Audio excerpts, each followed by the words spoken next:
ಸಖತ್ ಖಾರ ಬಣ್ಣ ಮತ್ತು ರುಚಿ ಆಚಿ ಚಿಲ್ಲಿ ಪೌಡರ್. ಮುಖ್ಯಮಂತ್ರಿಗಳ ಫಸ್ಟು ನಾನೇ ಬನ್ನಿ ಅಂತ ಕರೆದಿದ್ದೆ. ಇಲ್ಲ ನೀನು ಮೊದಲು ನನ್ನ ಮನೆಗೆ ಬಾ ಅಂತ ಹೇಳಿದರು. ಸೊ ಅವ್ರ ಮನೆಯಲ್ಲಿ ನಮ್ಮ ಬ್ರೇಕ್ಫಾಸ್ಟ್ ಅವ್ರು ಹೇಳ್ದಂಗೆ ವೆಜಿಟೇರಿಯನ್ ಬ್ರೇಕ್ಫಾಸ್ಟ್ ಆಯಿತು. ಇವತ್ತು ನಮ್ಮ ಮನೆಗೆ ಅವ್ರನ್ನ ಆಹ್ವಾನಿಸಿದ್ದೆ. ಸೊ ಬಂದು ನಾವು ಇಬ್ಬರೂ ಕೂಡ ಭಾಳ ಸಂತೋಷದಿಂದ ಬ್ರೇಕ್ಫಾಸ್ಟನ್ನು ನಮ್ಮ ಮನೆ ಬ್ರೇಕ್ಫಾಸ್ಟು ಅವ್ರ ಮೈಸೂರದೇ ಬ್ರೇಕ್ಫಾಸ್ಟ್ ಅದು. ಯಾಕೆಂದ್ರೆ Mrs is from Mysuru. Mysuru taste.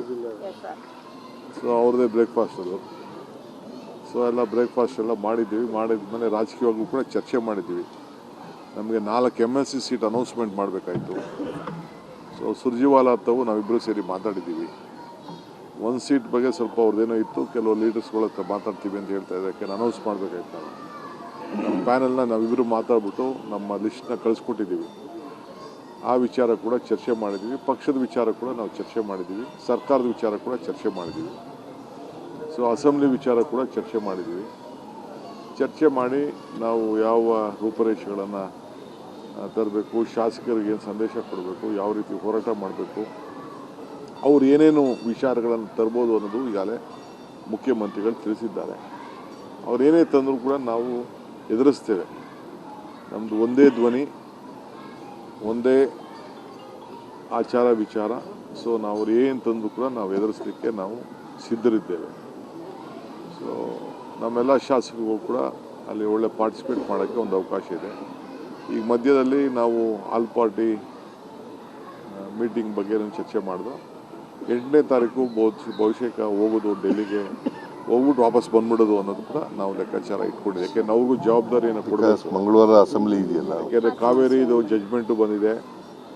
ಮೆಕ್ಕೆಜೋಳ, ನಮ್ಮ ಬರಬೇಕಾದಂಥ ಹಣ ಏನೇನು ನಮಗೆ RDPR ಬರಲಿಲ್ಲ, ಅರ್ಬನ್ ಡೆವಲಪ್ಮೆಂಟ್ ಬಂದಿಲ್ಲ, ಇರಿಗೇಷನ್ ಬಂದಿಲ್ಲ, ಈ ಎಲ್ಲ ವಿಚಾರಗಳು ಕೂಡ MP ಅವ್ರುಗಳಿಗೆ ಜವಾಬ್ದಾರಿಯನ್ನು ಕೊಡಬೇಕು. ಸೊ ನಮ್ಮ ಅಪೋಸಿಷನ್ ಲೀಡರ್ಸ್ನೂ ಕೂಡ ಕರ್ಕೊಂಡು ಹೋಗಬೇಕು ಅಂತ ನಾವು ತಿಳ್ಕೊಂಡು. ಯಾಕೆಂದರೆ 3 ಜನ ಇದ್ದಾರೆ opposition, upper house, lower house ಮತ್ತು JDS.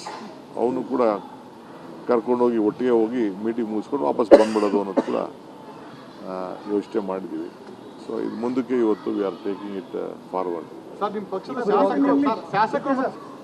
ಅವ್ರು ಏನೇನು ವಿಚಾರಗಳನ್ನು ತರ್ಬೋದು ಅನ್ನೋದು ಈಗಾಗಲೇ ಮುಖ್ಯಮಂತ್ರಿಗಳು ತಿಳಿಸಿದ್ದಾರೆ. ಅವ್ರು ಏನೇ ತಂದರೂ ಕೂಡ ನಾವು ಎದುರಿಸ್ತೇವೆ. ನಮ್ಮದು ಒಂದೇ ಧ್ವನಿ, ಒಂದೇ ಆಚಾರ ವಿಚಾರ. ಸೊ ನಾವು ಅವ್ರು ಏನು ತಂದರೂ ಕೂಡ ನಾವು ಎದುರಿಸಲಿಕ್ಕೆ ನಾವು ಸಿದ್ಧರಿದ್ದೇವೆ. ಸೊ ನಮ್ಮೆಲ್ಲ ಶಾಸಕರಿಗೂ ಕೂಡ ಅಲ್ಲಿ ಒಳ್ಳೆ ಪಾರ್ಟಿಸಿಪೇಟ್ ಮಾಡೋಕ್ಕೆ ಒಂದು ಅವಕಾಶ ಇದೆ. ಈಗ ಮಧ್ಯದಲ್ಲಿ ನಾವು ಆಲ್ ಪಾರ್ಟಿ ಮೀಟಿಂಗ್ ಬಗ್ಗೆ ಚರ್ಚೆ ಮಾಡಿದ್ವು. 8ನೇ ತಾರೀಕು ಬಹುಶಃ ಹೋಗೋದು ಡೆಲ್ಲಿಗೆ, ಹೋಗ್ಬಿಟ್ಟು ವಾಪಸ್ ಬಂದ್ಬಿಡೋದು ಅನ್ನೋದು ಕೂಡ ನಾವು ಲೆಕ್ಕಾಚಾರ ಇಟ್ಕೊಂಡಿದ್ದೆ. ಯಾಕೆ ನಾವು ಜವಾಬ್ದಾರಿಯನ್ನು ಕೊಡಬೇಕು. ಮಂಗಳವಾರ ಅಸೆಂಬ್ಲಿ ಇದೆಯಲ್ಲ, ಯಾಕೆಂದರೆ ಕಾವೇರಿದು ಜಡ್ಜ್ಮೆಂಟು ಬಂದಿದೆ. ಮೆಕ್ಕೆಜೋಳ, ನಮ್ಮ ಬರಬೇಕಾದಂಥ ಹಣ ಏನೇನು ನಮಗೆ RDPR ಬರಲಿಲ್ಲ, ಅರ್ಬನ್ ಡೆವಲಪ್ಮೆಂಟ್ ಬಂದಿಲ್ಲ, ಇರಿಗೇಷನ್ ಬಂದಿಲ್ಲ, ಈ ಎಲ್ಲ ವಿಚಾರಗಳು ಕೂಡ MP ಅವ್ರುಗಳಿಗೆ ಜವಾಬ್ದಾರಿಯನ್ನು ಕೊಡಬೇಕು. ಸೊ ನಮ್ಮ ಅಪೋಸಿಷನ್ ಲೀಡರ್ಸ್ನೂ ಕೂಡ ಕರ್ಕೊಂಡು ಹೋಗಬೇಕು ಅಂತ ನಾವು ತಿಳ್ಕೊಂಡು. ಯಾಕೆಂದರೆ 3 ಜನ ಇದ್ದಾರೆ opposition, upper house, lower house ಮತ್ತು JDS. ಅವನು ಕೂಡ ಕರ್ಕೊಂಡೋಗಿ ಒಟ್ಟಿಗೆ ಹೋಗಿ ಮೀಟಿಂಗ್ ಮುಗಿಸ್ಕೊಂಡು ವಾಪಸ್ ಬಂದ್ಬಿಡೋದು ಅನ್ನೋದು ಕೂಡ ಯೋಚನೆ ಮಾಡಿದ್ದೀವಿ. ಸೊ ಇದು ಮುಂದಕ್ಕೆ ಇವತ್ತು we are taking it forward.